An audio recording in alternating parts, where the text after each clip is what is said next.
Thank you, Michael. Welcome, everyone. Getting back through the Cincinnati game, I felt, again, positive that here we are again in a tight game, and we're able to win away from home, a team, at Cincinnati, a team that's won the Big East Championship the last couple of years. And though I'm not at all pleased at a manner in which we did win it, I still recognize as a team there's a big difference between winning by 2 and losing by 1 or 2. And I, again, am positive and feel good about the team that we are making the plays necessary to be on the other side of that, being that we're only a year removed from the start of our season last year. In the first 4 games, we lost 2 games by 1 point. And, so in the end, that part is good, positive. We have put ourselves in a position to be up late in the game in a good lead, 24-9. What I'm not pleased about really really on both sides of the ball is just our overall play in the fourth quarter, where I feel we can be better. In my eyes, if you play 3 quarters in a way that you're playing in a decent way and have a good lead, that you ought to be able to play in the fourth quarter the same way. And so that's something we recognize we've got to continue to improve at and be better at, and I think we can.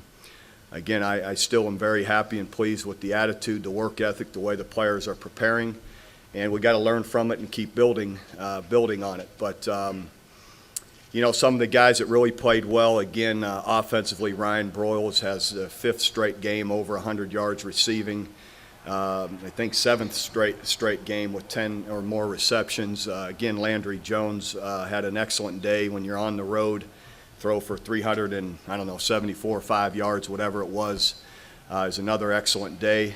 I thought it was fun to see. I thought Moses Madu came in and gave us a boost, running the ball at times. It was good to see him, and I was pleased some of the other receivers stepped up. Young guy Trey Franks came in, had a couple of nice plays. DeJuan Miller stepped up, had a big 3rd down catch. It goes on and on. Kenny Stills had another good day. So I'm feeling more and more confident that our receivers are stepping up, making plays, blocking downfield, and giving us a boost as well.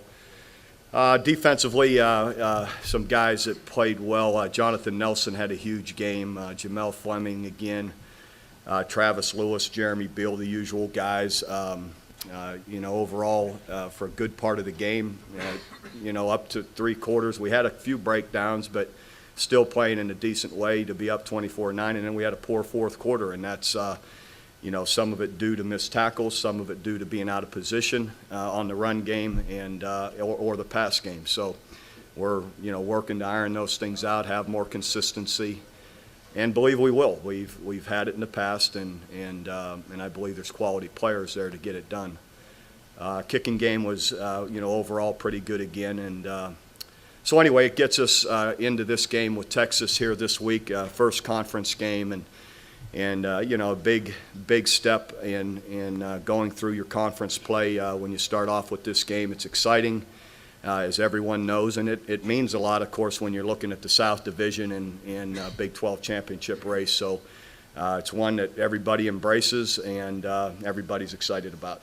How surprised were you when you heard Texas got beat by UCLA? Well, I was surprised, definitely, because of, again, we all recognize here the quality of Texas teams and how they've played, but really you haven't had time to this point to really study them and. Until you get into this week. So like everybody, it was surprising. Tackling's been a topic ever since the first game, Bob. Can you address what you can do to improve it, or if you can, and any possible personnel changes? We do what we can in practice to make sure we're, as we contact the runner or receiver, whoever has the ball, that our hips or feet, that we're running through the tackle. We're not actually going to the ground. I'm not into getting anybody else hurt, but we are doing all we can that way. And personnel changes, no, we're not looking to do many of those, no. You said many. You didn't rule out any. Well, right now, there isn't anything significant to talk about. Well, talk about the line of scrimmage. Throughout your tenure, though, you've dominated, or you've been really good at the line of scrimmage. Do you feel like you've been as good, or you feel like you are playing well at the line of scrimmage this year? We're playing okay at the line of scrimmage. I feel we can play better, really on both sides. I think we're, Offensively, I don't think there's any question we're better than we were a year ago, and defensively, we're similar to last year. Maybe not quite where we were, but we're not quite where we were, but I think we can be, and at times we have been. It just needs to be more consistent. Jared, in this game, your rushing attack wasn't as good as it should have been, or probably could have been. So what do you think is different now as opposed to this time last year? Well, last year, if you remember, we didn't have any tight ends, and so, or fullback, where we had a fullback, but without tight ends, it's not, they don't account for much. So, and had a bunch of linemen hurt. So in the end, we're much different right now offensively than we were a year ago at this time. How do you describe this team's mental state going into this game versus where they were maybe at this point a year ago?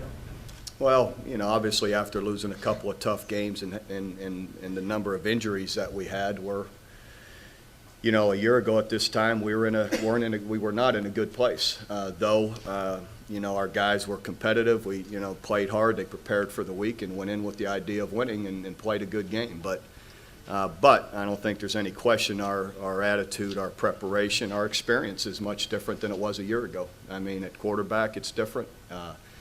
Tight ends, line of scrimmage, linemen it's different than it was a year ago. And, so hopefully it'll be to our advantage. How much better off is Landry this year for being forced into action last year and playing all those games? Well, obviously it's like night and day. He's just went on the road and threw for 375 yards. He didn't do that a year ago. So, but I think it's fair to say not only how much different Landry is, I think the guys around him are different too, which complements him and makes him look better. So I just think overall there's more experience there from what we went through all a year ago to now. How did Aaron Coleman play, and do you know yet whether he may have to start Saturday? Aaron played really well. I was really pleased and excited the way he played. And we won't know till later in the week whether he starts or not, or how much Jamel can play or not. But if he starts and plays, I'm all go. I mean, the guy has played really well all camp, so I feel good about it if he's in there. Why do you think that the streak between you and Mac, that it's so streaky, it comes in chunks? You won 5 of 6, and then Mac's won 4 of 5. I don't know. Streaks are however you want to look at them. It doesn't much matter to me. In the end, sometimes one team's better than the other at different times, but you can look at it however you want. It's 2 out of 3 or 4 out of 5 or us 6 out of 10. I mean, you just keep going however you want, but in the end, it doesn't matter. It's each game to me, in my eyes, even when we had the 5 in a row, all that matters is what you do this year. Each of them are their own body of work, and they're all different. Well, Texas number 2 in the country in defense had a bad third quarter last week, known for their secondary. Break down a little more of the defense, what allowed them most of the season to play for you. Yeah, they've played really well defense. That was probably the one of the bigger surprises, just that part, because they've played so consistently. They've played really good run defense. They've been very aggressive and going after quarterbacks and in their pass defense, and like I said, and through most of this year, last year, they've been consistent with it. So, but they're put in some bad positions with turnovers. Always makes a big difference too. So, but again, we know they've played really good defense. Could you talk about the challenge Broyles has in this game? A lot of people talk about how good their secondary is with NFL caliber corners.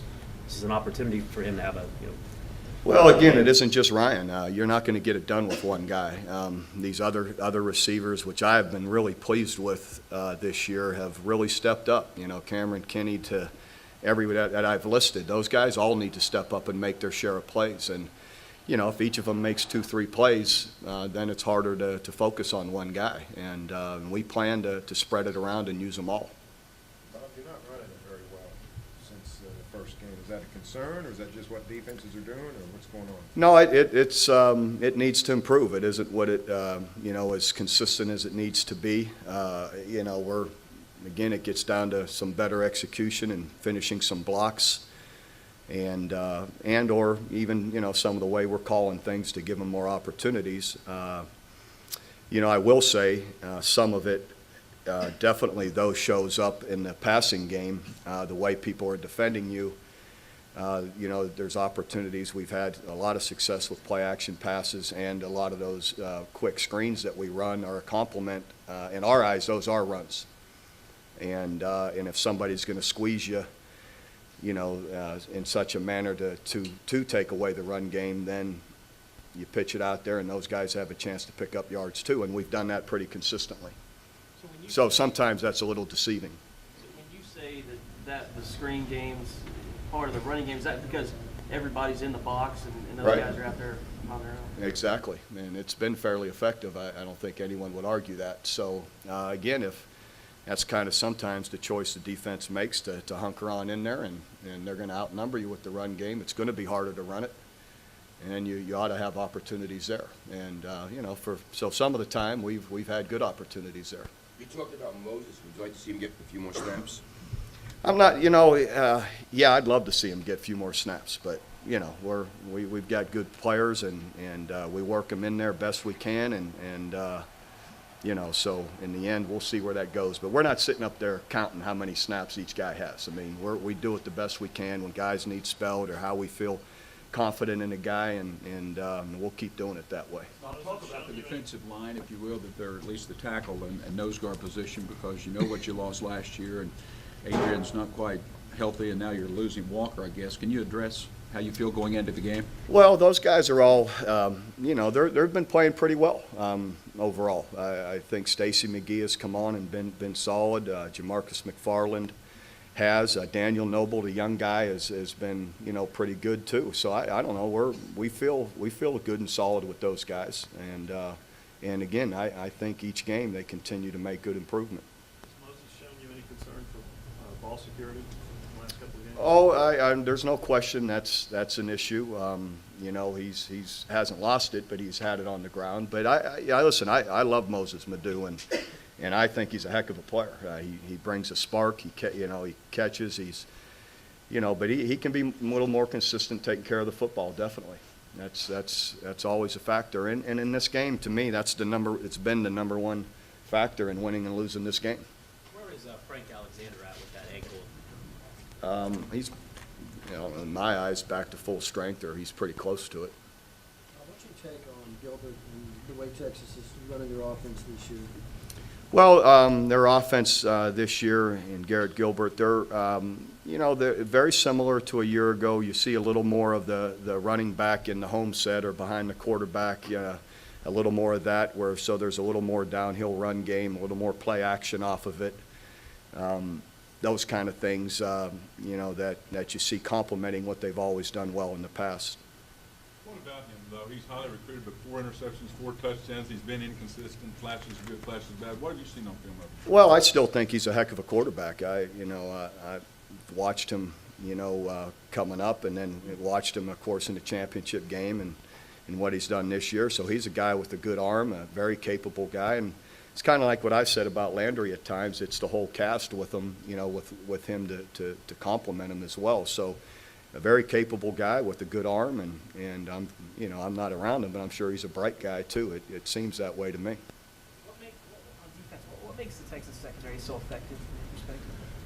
Well, they're very athletic, good speed, and the coverage schemes they use, they give you a good number of looks back there to complement their athleticism.